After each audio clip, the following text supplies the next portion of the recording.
as far as I'm concerned, an election for president can be handled right now.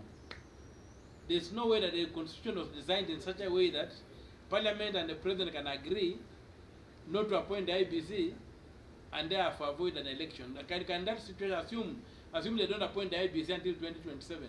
Does that mean that the current president and the current MPs will stay in office until the point they decide to appoint a commission? No.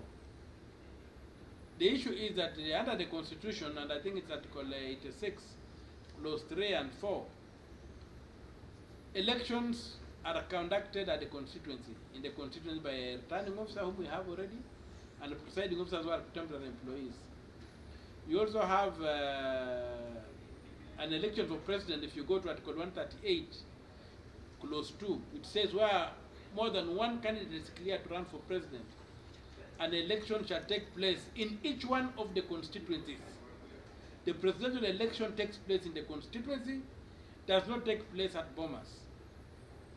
The introduction in the Elections Act that the chairman of the IEBC is the returning officer for the president is against the Constitution. And therefore, it cannot be used to deny us elections. It cannot be used to deny us elections. So the presidential election to be held at Bomas, it should not be held at Bomas, it should be held in each one of the 290 constituencies. We get 290 results, and then even the media can call and say this is the person who won the election.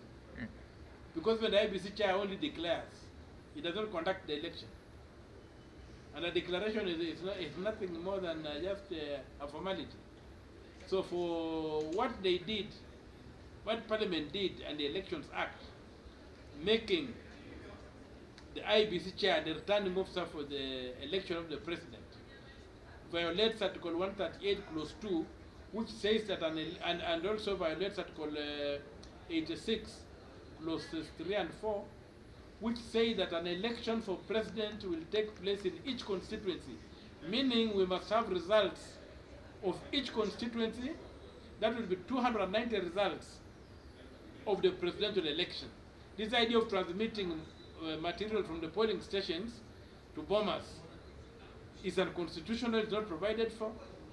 And right now what is happening in this country, the problem we have is the failure to uphold the Constitution, the failure for us to implement this Constitution the way it is.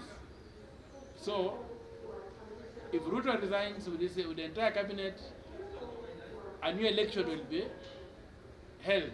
The transitional mechanism is there, and we don't need the IBC commissioners. The secretariat is there. All the people who are the returning officers are in place. We just have elections in the county, in the constituencies, and we are done.